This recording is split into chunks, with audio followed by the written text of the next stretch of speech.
Film dimulai dengan memperlihatkan kondisi di dalam pesawat yang terlihat ricuh dan tidak terkendali, di mana semua penumpang yang ada di sana berusaha untuk saling menyerang satu sama lain secara brutal. Ada yang memakai senapan, gergaji, sampai diselepet dengan jurus kuat. Untuk mengetahui apa yang terjadi sebenarnya, kita akan mundur sejenak ke 12 jam sebelumnya. Pagi itu, salah satu agen dari organisasi CIA bernama Aaron Hunter terlihat terburu-buru masuk ke gedung dengan wajah yang penuh kekesalan. Ternyata dia baru saja mendapat info kalau operasi rahasia mereka untuk menangkap seorang buronan bernama Ghost telah gagal total. Naasnya pasukan SWAT yang dikirim ke Bangkok untuk melaksanakan operasi tersebut telah tewas akibat terkena ledakan bom.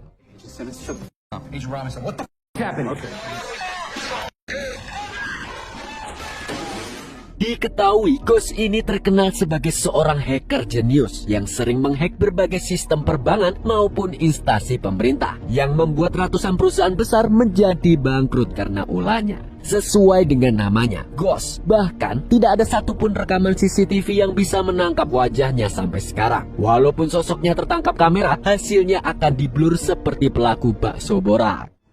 Do you realize how important this is?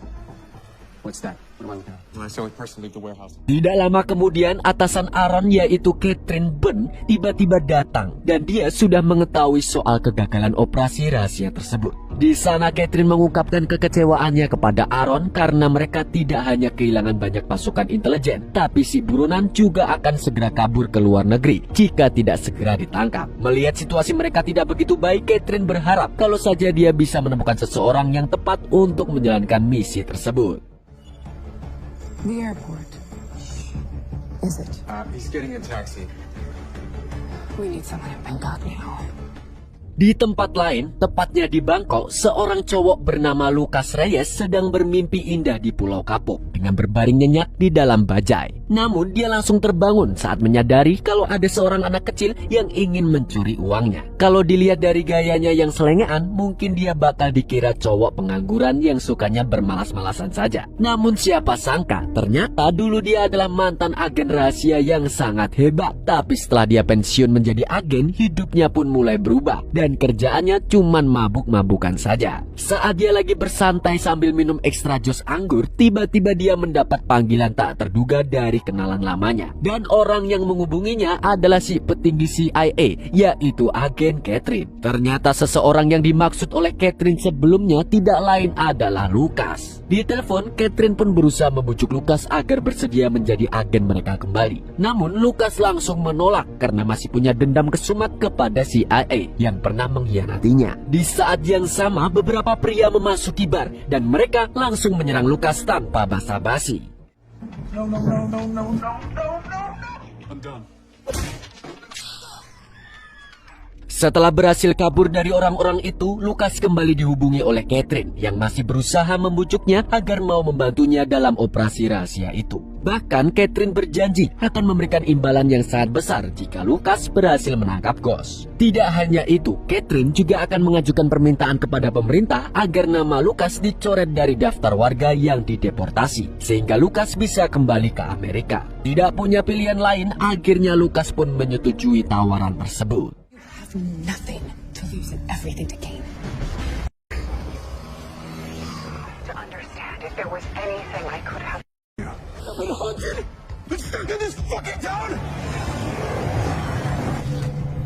Taxi! Red Stripes? BKK International. Berdasarkan informasi yang didapatkan dari dark web, Ghost diduga akan kabur ke San Francisco dengan menaiki pesawat komersil. Setibanya di bandara, seorang agen menghampiri Lucas untuk menyerahkan paspor palsu dan tiket penerbangan ke kota tersebut. Selagi menuju ke pintu keberangkatan, Lucas menghubungi Catherine untuk bertanya bagaimana rupa dari Ghost. Catherine menjelaskan kalau mereka tidak bisa mengenali wajahnya dan hanya memiliki satu petunjuk, di mana hacker itu memiliki luka tembakan. You're saying you don't have any information. Find the target, deliver the target. Oh, Catherine, you are... Sebelum pesawat lepas landas, para kru pesawat melakukan briefing untuk persiapan penerbangan. Di pesawat itu terdiri dari 3 kelas, yaitu ekonomi, bisnis, dan first class. Lucas sendiri ditempatkan di kelas bisnis yang fasilitasnya cukup mewah dibandingkan kelas ekonomi. Di sisi lain, para agen CIA berhasil menemukan lokasi klinik yang diduga pernah disinggahi oleh Ghost untuk mengobati luka tembaknya itu. Catherine pun langsung menugaskan beberapa agen untuk menginterogasi pemilik klinik tersebut. Di saat yang sama, seorang agen menginfokan sesuatu yang sangat mengejutkan. Di situs dark web, dia menemukan ada seseorang yang sedang mengadakan sayembara untuk menangkap Ghost. Dan barang siapa yang berhasil membunuh Ghost akan diberikan imbalan yang sangat besar, yaitu 10 miliar rupiah. Mendengar itu, mereka pun langsung panik karena ada kemungkinan jika banyak pembunuh bayaran yang juga ikut dalam penerbangan tersebut. Full of killers. Exactly. Not to mention all the criminals and oligarchs he's stolen. We need to figure out his identity before anybody else and get that. Di pesawat, Lucas duduk berdampingan dengan seorang pria bernama Cyan. Sejak tadi, dia tak henti-hentinya mengoceh soal impiannya yang menjadi seorang dancer terkenal kepada Lucas. Tanpa malu-malu, dia juga menunjukkan kemampuan menarinya langsung di depan Lucas supaya Lucas bisa memberikan saran jenis tarian apa yang cocok untuk digelutinya nanti. Lucas yang tidak tahu harus berkomentar apa melihat tingkah absurdnya hanya bisa menjawab apa adanya. Sebagai ucapan terima kasih karena telah memberikan saran kepadanya, Cyan pun mengajak Lucas untuk minum bersamanya. Namun tak lama setelah Lucas meminum minuman itu, dia langsung merasa pusing dan baru menyadari kalau minuman itu sudah dicampuri dengan obat bius oleh Cyan. I guess you can't pickle the pickle. I gave you enough silencing to put down a horse.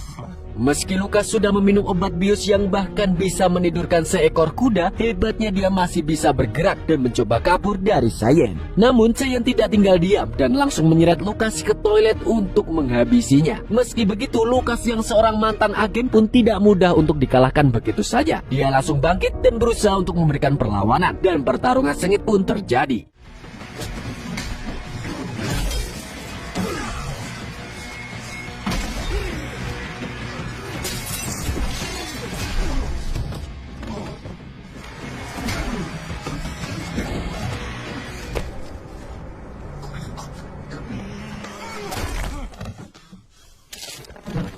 Meski berhasil mengalahkan musuhnya, tapi tubuh Lucas mulai lemas dan menjadi lumpuh perlahan-lahan. Untuk menghilangkan efek dari obat bius itu, akhirnya Lucas berusaha memuntahkan obat biusnya dengan menelan sabun cair. Di markas CIA, Aaron terlihat penasaran dengan sosok Lucas karena data dirinya bersifat sangat rahasia dan dia bahkan tidak mendapatkan izin untuk mengakses data pribadinya. Catherine pun hanya menjelaskan kalau Lucas bukanlah orang sembarangan. Bisa dilihat kalau semua berandalan yang menyerang Lucas di bar tadi sudah ditemukan dalam keadaan tak bernyawa. Di sisi lain, belum diketahui berapa banyak pembunuh bayaran yang ada di dalam pesawat itu, dan salah satu di antara mereka berhasil menyusup masuk dengan bersembunyi di ruang bagasi. Sementara itu, terlihat dua kru pesawat mulai mencurigai Lucas karena dia tidak keluar dari toilet sejak tadi. Bahkan seorang polisi bernama Sky Marshall yang juga menjadi penumpang di pesawat itu datang dan berusaha meminta Lucas agar segera keluar dari dalam toilet. Di dalam toilet, Lucas pun buru-buru menyembunyikan tubuh Cyan di atas platform. Namun saat melihat kondisi toilet yang berantakan dan penuh darah, Sky langsung menodongkan pistol ke arah Lucas. Karena tidak ingin terjadi salah paham, Lucas pun terpaksa menyerang polisi tersebut. You don't have to use these. Setelah itu, Lucas berusaha meyakinkan dua kru pesawat, yaitu Isa dan Rosie, bahwa dia bukanlah orang jahat, melainkan seorang agen yang ditugaskan untuk menangkap seorang kriminal yang tengah bersembunyi di dalam pesawat ini. Lucas juga memberitahu kalau ada banyak pembunuh bayaran yang menyamar menjadi penumpang di pesawat ini, dan mereka semua juga memiliki tujuan yang sama dengannya, yaitu ingin menangkap Ghost. Department of Justice attaché to Thailand, Agent Lucas Daniel Reyes. Kill him. Right. I don't understand. You're looking for someone that's on this plane. Yes, do that. And find the other Sky Marshal. Get me the bed. Untungnya kedua kru pesawat itu percaya dengan Lucas dan bersedia membantunya. Setelah berganti pakaian, Lucas meminta Isa untuk pergi ke ruang kokpit dan memerintahkan pilot agar mengunci ruangannya. Di sisi lain, Lucas memeriksa daftar penumpang di pesawat itu untuk mencari keberadaan Ghost. Saat Lucas dan Rosie memeriksa kabin penumpang, mereka tidak sengaja menemukan lencana milik petugas polisi yang lain, dan sepertinya dia sudah dibunuh oleh seseorang. Dan benar saja, tidak lama setelah itu, Isa menemukan mayat polisi itu yang sudah berlumuran dengan darah. What happened? I need to go down to the cargo hold.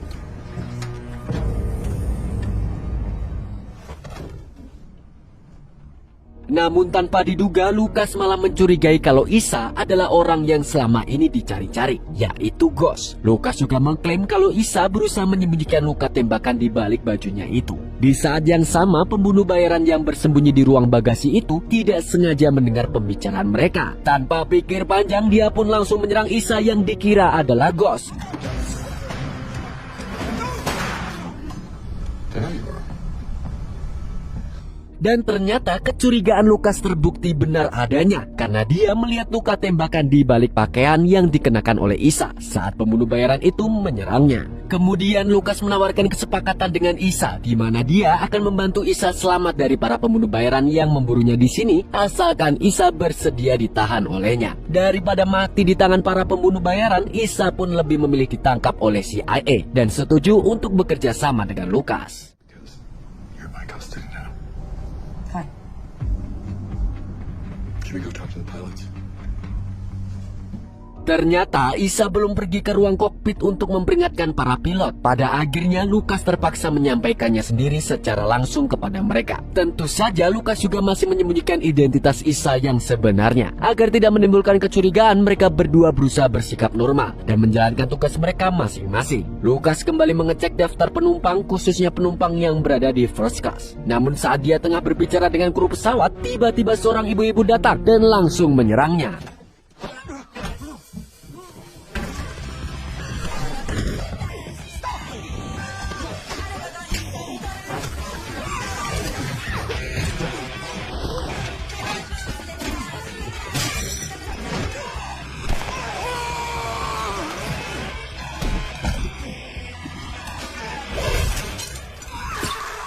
Pertarungan di antara mereka terjadi dengan cukup brutal. Bahkan meski mata si pembunuh bayaran sudah berdarah-darah akibat tertusuk gelas, dia tetap berusaha untuk menyerang Lucas. Namun di titik selanjutnya dia pun akhirnya tumbang disundul oleh Lucas. Meski begitu, pertarungan Lucas tidak berhenti di situ saja. Karena tidak lama kemudian, rekan-rekan si pembunuh bayaran yang lainnya datang dan membalaskan dendam atas kematian rekan mereka itu.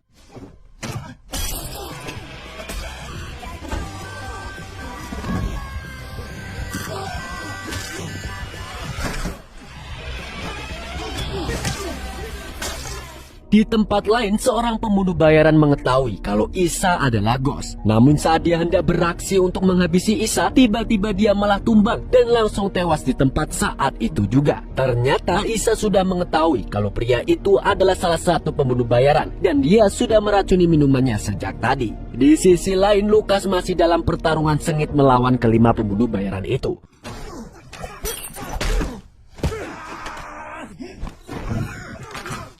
Awalnya Lucas mengira kalau target para pembunuh bayaran hanyalah Ghost saja. Namun ternyata mereka juga sudah mengantongi identitas Lucas. Dan orang yang menggelar sayembara ini sepertinya juga menyuruh para pembunuh bayaran yang ikut serta untuk menghabisinya. Mengetahui itu, Lucas segera melaporkan hal ini kepada para agen CIA di markas. Saat tahu kalau Lucas juga menjadi target buruan para pembunuh bayaran, rasa penasaran Aaron kepada sosok Lucas pun semakin besar. Pada akhirnya Catherine bercerita kalau dulu dia dan Lucas pernah berpacaran. Namun suatu hari saat Lucas ditugaskan untuk mengawal seorang diplomat di Thailand, dia mempergoki diplomat itu menyiksa seorang wanita malam hingga dia pun lepas kendali dan langsung mengajar diplomat itu secara membabi buta. Masalahnya adalah diplomat itu merupakan saudara dari direktur CIA. Karena insiden inilah Lucas langsung dijatuhi hukuman berat dengan dipecat dan dideportasi dari Amerika. We've been hunted ever since. How you know so much about him? We were dating.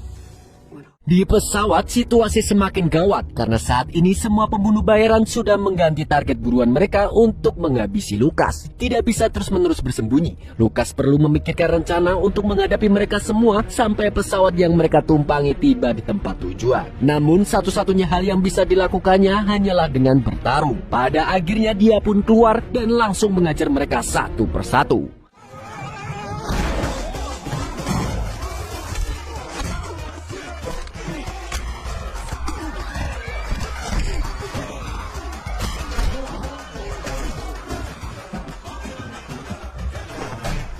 Walaupun begitu, pertarungan tidak bisa dihadapi dengan mudah olehnya karena musuh terus berdatangan untuk menyerangnya. Bahkan Isa saja sampai harus ikut turun tangan untuk membantu Lucas dalam pertarungan itu. Namun tanpa mereka sadari, salah satu pembunuh bayaran diam-diam menyembunyikan pisau dan langsung menikam Lucas.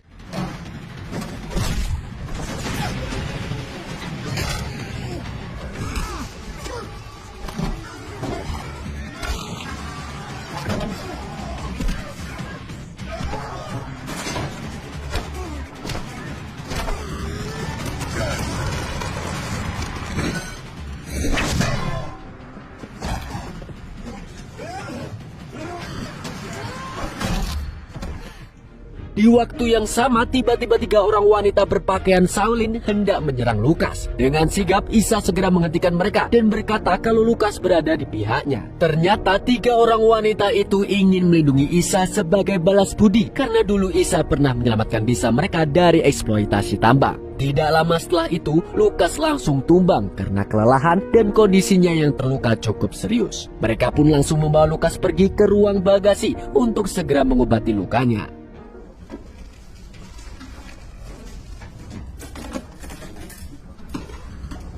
Can you lock the elevator? Yeah, I have the key. Sementara itu, setelah menginterogasi pemilik klinik, akhirnya CIA berhasil mengidentifikasi sosok Ghost yang terpampang jelas wajahnya milik Isa. Di saat bersamaan, informasi soal wajah Isa pun bocor ke semua pembunuh bayaran yang ada di dalam pesawat. Siapa sangka, ternyata orang yang membuat sayembara di dark web sekaligus bocornya identitas Lucas dan Isa adalah ulahnya Aaron yang berkhianat. Namun ternyata Catherine sudah menyadari pengkhianatan Aaron dan langsung mengultinya. Meski begitu, Aaron terlihat tidak khawatir walaupun dia sudah ketahuan menyabotase misi penangkapan Ghost. Aaron malah bercerita kalau Ghost berhasil menciptakan sebuah teknologi baru, yaitu komputer kuantum, di mana teknologi ini dapat membuka enkripsi dari semua sistem blockchain yang terhubung ke sistem mata uang kripto. Makanya siapapun yang memiliki komputer ini pasti akan jadi miliuner karena bisa memanipulasi uang kripto tersebut. Karena itulah Aaron menawarkan kerjasama kepada Catherine dan membagi keuntungannya untuk mereka berdua. Sekelas CIA aja bisa korup dan mata duitan, apalagi cuman bos bensin yang korup sampai ngerugiin satu negara. I have more money than you can ever possibly imagine. You could turn me in and got found.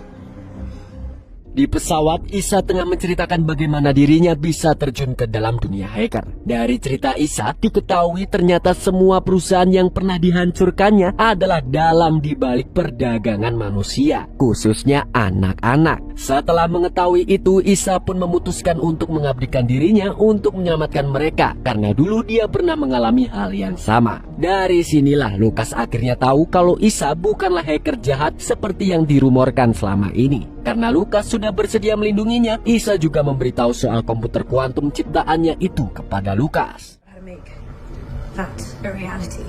That thing can do it in 30 seconds. Powerful computer in the world would take about 1,000 years. That device is limitless.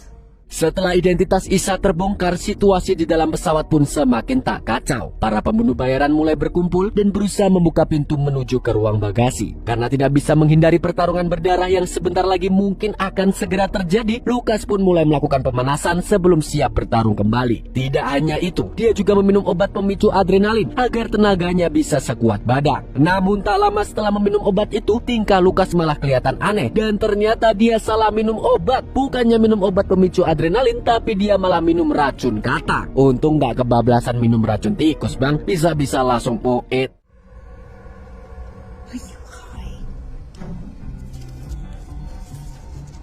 We all need you alive. Toad venom. Very powerful. Saat trio Shaolin menghadapi para pembunuh bayaran untuk mengalihkan perhatian mereka, kini giliran Lucas yang keluar secara diam-diam dari belakang. Namun karena Lucas masih dalam pengaruh racun katak, dia pun mulai berhalusinasi, di mana dia malah terlihat senang dan terhibur karena mengira sedang menonton film kungfu.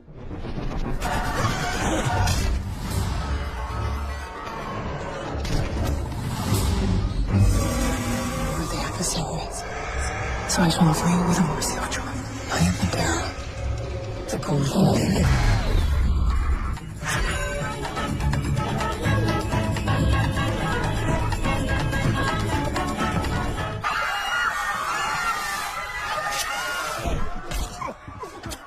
Di sisi lain, seorang pembunuh bayaran berhasil menyusupkan senapan ke dalam pesawat. Namun karena tekanan di luar pesawat sangat tinggi, peluru yang dilepaskan oleh senapan itu seringlah meleset dan mengenai jendela pesawat hingga membuatnya langsung pecah.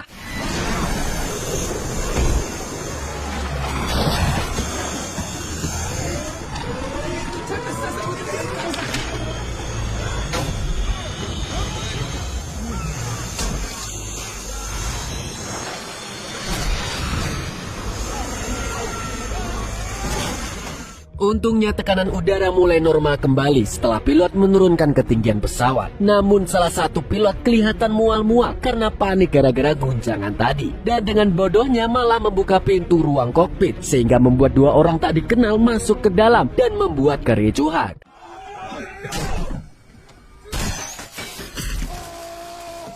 Di sisi lain, tubuh Lucas semakin melemah karena salah satu tembakan ternyata mengenai tubuhnya. Padahal jumlah musuh masih sangat banyak. Tidak lama kemudian Isa muncul sambil membawa gergaji dan langsung memberikannya kepada Lucas.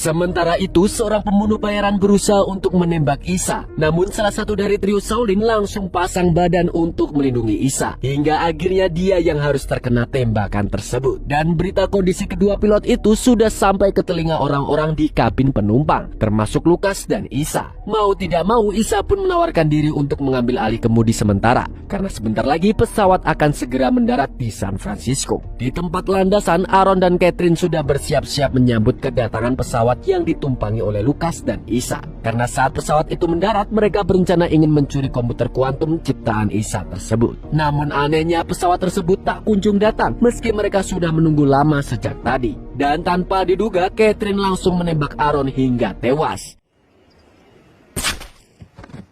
Setelah menghabisi Aaron, Catherine mencoba menghubungi Lucas untuk menanyakan soal komputer ciptaan Isa itu. Ternyata Catherine sengaja setuju untuk bekerja sama dengan Aaron karena ingin menguasai komputer itu untuk dirinya sendiri. Untungnya Lucas sudah tahu kalau Isa orang baik-baik sehingga dia lebih memilih untuk melindunginya daripada harus menyerahkannya kepada CIA.